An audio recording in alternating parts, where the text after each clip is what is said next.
नमस्कार भक्तांनो, मी काजल दत्तगुरु चैतन्य या चॅनलमध्ये तुमचं सर्वांचं स्वागत आहे।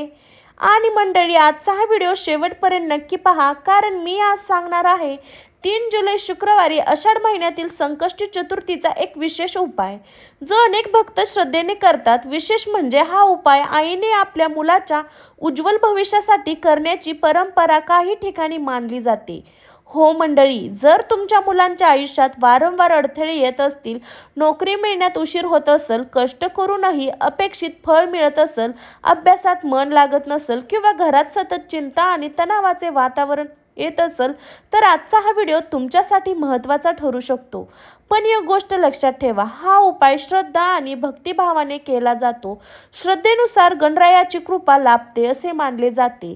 आजची संकष्टी चतुर्थी विशेष, अनेक भक्त या दिवशी श्री गणेशाची मनोभावाने पूजा करून आपल्या कुटुंबाच्या सुख समृद्धीसाठी प्रार्थना करतात।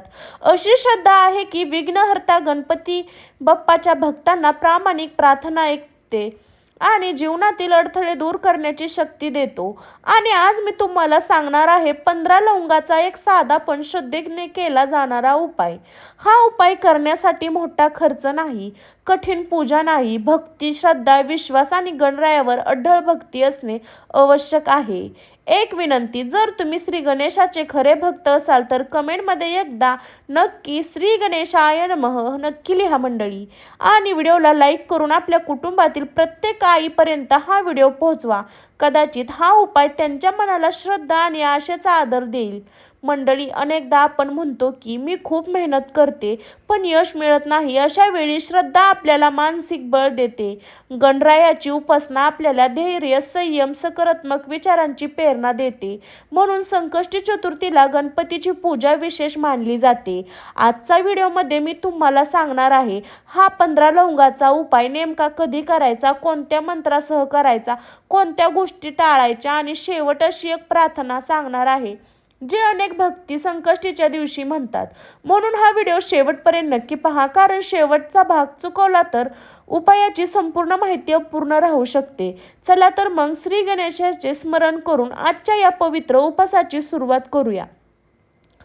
मंडळी, आता आपण जाणून घेऊया संकष्टी चतुर्थीचे महत्त्व काय आहे आणि या दिवशी गणरायाची पूजा केली जाते। हिंदू परंपरेनुसार संकष्टी चतुर्थी हा दिवस विघ्नहर्ता श्री गणेशाला समर्पित केला जातो।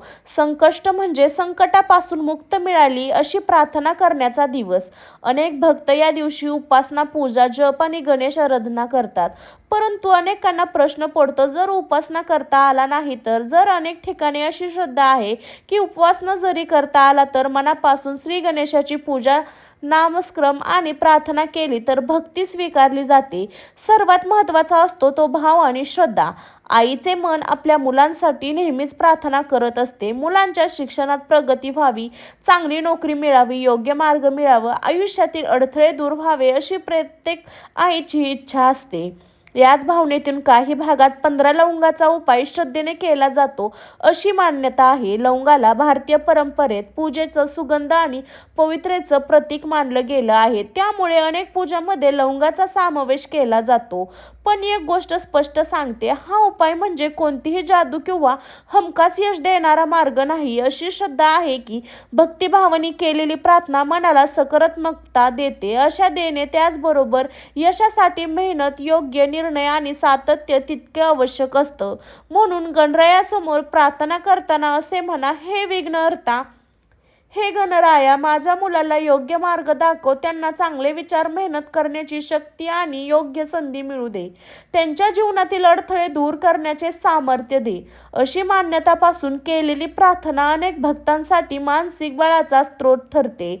आणखीन एक महत्त्वाची गोष्ट, या उपासनेमागचा खरा अर्थ श्रद्धा, सकारात्मक विचार आणि कुटुंबासाठी केलेली प्रार्थना हा आहे। म्हणून हा उपाय करताना कोणतीही वाईट इच्छा करू नका, फक्त आपल्या मुलांच्या आणि संपूर्ण कुटुंबाच्या कल्याणासाठी प्रार्थना करा। आता पुढील भागात आपण पाहणार आहोत 15 लवंगाचा उपाय नेमका कसा करायचा, कोणत्या वेळी करायचा, कोणत्या मंत्रासह करायचा, कोणत्या गोष्टीची काळजी घ्यायची। म्हणून व्हिडिओ शेवटपर्यंत नक्की पहा। मंडळी, आता आपण या व्हिडिओच्या सर्वात महत्त्वाच्या भागात आलो आहोत. अनेक जण या क्षणाची वाट पाहत असतात. 3 जुलै शुक्रवारी संकष्टी चतुर्थीच्या दिवशी श्रद्धेने केले जाणारा 15 लवंगाचा उपाय आता जाणून घेऊया. सर्वप्रथम सकाळी लवकर उठून स्नान करून स्वच्छ, शक्यतो हलक्या रंगाचे कपडे परिधान करा. घरातील देवघर स्वच्छ करा. श्री गणेशासमोर तुपाचा किंवा तेलाचा दिवा लावा. त्यानंतर गणरायाला दुर्वा, लाल फूल आणि शक्य असल्यास मोदक किंवा गूळ खोबऱ्याचा नैवेद्य अर्पण करा. आता एक स्वच्छ वाटीत 15 अख्ख्या लवंगा ठेवा. तुटलेला किंवा खराब लवंगा वापरू नका. दोन्ही हातात ती वाटी घेऊन डोळे मिटा आणि आपल्या मुलांचे नाव मनात घेऊन श्री गणेशाला प्रार्थना करा. असे म्हणा, हे विघ्नहर्ता, हे श्री गणेशा, माझ्या मुलावर तुझी कृपा राहू दे. त्यांचे चांगले आरोग्य, योग्य बुद्धी, मेहनत करण्याची प्रेरणा आणि जीवनातील योग्य संधी मिळू दे. त्या मार्गावर अडथळे दूर हवे.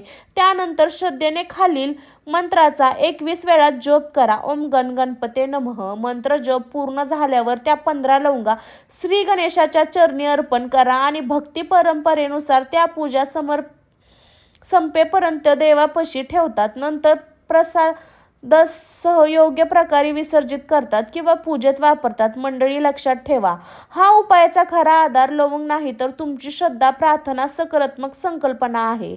फक्त उपाय करून सर्व काही आपोआप बदलेल असं अपेक्षा ठेवू नका. मुलांना योग्य शिक्षण, मेहनत, चांगले संस्कार आणि प्रोत्साहन देणे तितके महत्त्वाचे आहे. श्रद्धा आणि प्रयत्न याची संगड घेतली तर जीवनात प्रगतीचा मार्ग अधिक मजबूत होतो. जर तुमचं मूल घरापासून दूर शिकत असेल, नोकरी करत असेल, तरीही त्याचे मन नाव घेऊन ही प्रार्थना करू शकता. अनेक भक्त अशी श्रद्धा बाळगतात की आईची मनापासून केलेली प्रार्थना तिच्या मुलांसाठी आशीर्वादासारखी असते. आणि पुढील भागात आपण जाणून घेणार आहोत, हा उपाय कोणत्या वेळेत करावा, कोणत्या गोष्टी टाळाव्यात आणि कोणत्या छोट्या चुका टाळल्या तर ती पूजा अधिक भाग्यपूर्ण होऊ शकते. म्हणून हा व्हिडिओ शेवटपर्यंत नक्की पहा. मंडळी, उपाय जाणून घेतल्यानंतर आता एक अत्यंत महत्त्वाचा प्रश्न, हा उपाय नेमका कोणत्या वेळी करावा आणि कोणत्या चुका टाळाव्यात. कारण कोणता धार्मिक विधी करताना सर्वात महत्त्वाचा असतो श्रद्धा, स्वच्छता आणि मनाची एकाग्रता. संकष्टी चतुर्थीच्या दिवशी शक्य असल्यास सकाळी स्नान करून देवघर स्वच्छ करा. जर सकाळी वेळ मिळाला नाही तर संध्याकाळी श्री गणेशाची पूजा करून हा उपाय श्रद्धेने करता येतो. पूजा करताना मोबाईल, टीव्ही किंवा इतर गोष्टीकडे लक्ष देते पूर्ण गणरायाचे स्मरण करा. आता या सर्व गोष्टी लक्षात ठेवा. पहिली गोष्ट, पूजेसाठी घेतलेल्या 15 लवंगा स्वच्छ आणि अखंड असाव्यात.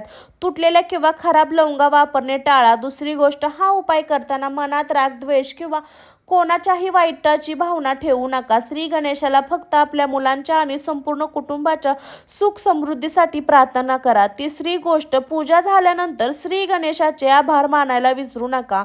अनेकदा आपण भक्ती मागतो, पण कृतज्ञता व्यक्त करणे हे तितकं महत्त्वाचं आहे. मंडळी, अनेक भक्तांचा अनुभव असा असतो की नियमित प्रार्थना, नामस्मरण आणि मन शांत, आत्मविश्वास वाढतो, योग्य निर्णय घेण्याची प्रेरणा मिळते. त्यामुळे हा उपाय केवळ एखादी इच्छासाठी नाही, तर श्रद्धा आणि सकारात्मकतेचा संकल्प म्हणून करा. एक छोटा पण सुंदर प्रार्थना म्हणूया. हे गणराया, माझ्या मुलाला समृद्धी दे, योग्य मार्ग दाखव, मेहनत करण्याची शक्ती दे आणि प्रत्येक संकटाला धैर्याने सामोरे जाण्याची ताकद दे. आमच्या कुटुंबावर तुझी सदैव कृपा राहू दे. ही प्रार्थना मनापासून म्हणा. मंडळी, एक गोष्ट नेहमी लक्षात ठेवा, गणरायाची कृपा मिळवण्यासाठी श्रद्धेसोबत प्रामाणिक प्रयत्नांची आवश्यक माहिती घ्या. मुलांना अभ्यास, मेहनत आणि चांगले संस्कार याचा मार्ग सोडू नये. पूजा ही त्या प्रयत्नांना मानसिक बळ देणारी असते. आता पुढील भागात आपण पाहणार आहोत, या उपायानंतर कोणता छोटा मंत्र म्हणावा, गणरायाची आरती आणि शेवट संपूर्ण कुटुंबासाठी एक सुंदर प्रार्थना. म्हणून व्हिडिओ शेवटपर्यंत नक्की पहा. मंडळी, आता आपण या व्हिडिओच्या शेवटच्या आणि अत्यंत महत्त्वाच्या टप्प्यावर आलो आहोत. जर तुम्ही इथपर्यंत व्हिडिओ पाहिला संपूर्ण असेल तर तुम्हाला समजेल की 15 लवंगाचा हा उपाय केवळ एक परंपरा धार्मिक कृत्य नसून ती आईच्या प्रेमाचा, श्रद्धेचा आणि मुलाला उज्ज्वल भविष्यासाठी केलेल्या प्रार्थनेचा एक सुंदर संकल्पना आहे. आता उपाय पूर्ण झाल्यानंतर श्री गणेशासमोर काही क्षण शांत बसा, डोळे मिटा आणि आपल्या मुलाचा चेहरा मनात आणा. मनापासून असे म्हणा, हे विघ्नहर्ता, हे श्री गणेशा, माझ्या मुलाच्या आयुष्यातील प्रत्येक अडथळा दूर करण्याची शक्ती दे. त्याला योग्य विचार, चांगले आरोग्य, उत्तम शिक्षण, प्रामाणिकपणा आणि कष्ट करण्याची प्रेरणा दे. त्याच्या जीवनात योग्य संधी मिळू दे आणि तो नेहमी सातत्याच्या मार्गावर चालू दे. आमच्या संपूर्ण कुटुंबावर तुझी कृपा कायम राहू दे. त्यानंतर शक्य असल्यास श्री गणेशाची आरती करा. आरतीनंतर हात जोडून पुन्हा एकदा कृतज्ञतेने व्यक्त करा, कारण भक्ती म्हणजे फक्त मागणे नाही, तर मिळालेल्या प्रत्येक गोष्टीबद्दल आभार मानणेही आहे. मंडळी, अनेकदा आपण देवाकडे एखादी इच्छा पूर्ण व्हावी म्हणून जातो, पण श्री गणेश आपल्याला त्याहून मोठी गोष्ट शिकवतो: संयम, विवेक, मेहनत, योग्य मार्ग. जर तुमचे मूल परीक्षेत तयारी करत असेल, नोकरीच्या शोधात असेल किंवा आयुष्यातील एखाद्या कठीण टप्प्यातून जात असेल, तर त्याला धीर द्या, प्रोत्साहन द्या आणि त्यासाठी मनापासून प्रार्थना करा. आई वडिलांचा आशीर्वाद आणि मुलांचे प्रत्येक हेच खरे यशाचे आधार असतात. आजचा हा पवित्र संकष्ट चतुर्थीच्या दिवशी आपण सर्वजण एक सुंदर संकल्पना करूया. आम्ही श्रद्धेने श्री गणेशाची उपासना करतो, पण त्याचबरोबर प्रामाणिकपणे कष्टही करतो. आम्ही सकारात्मक विचार ठेवून इतरांचे भले देतो आणि आमच्या कुटुंबाला प्रेम, शांतता आणि एकांतात ठेवतो. जर तुम्ही ही संकल्पना मनापासून स्वीकारत असाल तर कमेंटमध्ये नक्की गणपती बाप्पा मोरया, माझ्या कुटुंबावर कृपा करा. आणि जर हा व्हिडिओ आवडला असेल तर लाईक, शेअर करा आणि दत्तगुरू चैतन्य चॅनलला सबस्क्राईब करा. अशा श्रद्धापूर्ण आणि उपयुक्त धार्मिक माहितीसाठी व्हिडिओला तुमच्यासाठी घेऊन येत आहे मी काजल. आता तुमची रजा घेते. गणपती बाप्पा मोरया, मंगलमूर्ती मोरया. मंडळी, भेटू अशाच नवनवीन व्हिडिओसोबत. तोपर्यंत सर्वांना श्री स्वामी समर्थ. बाय. सर्वांना स्वस्त खा, मस्त राहा मंडळी.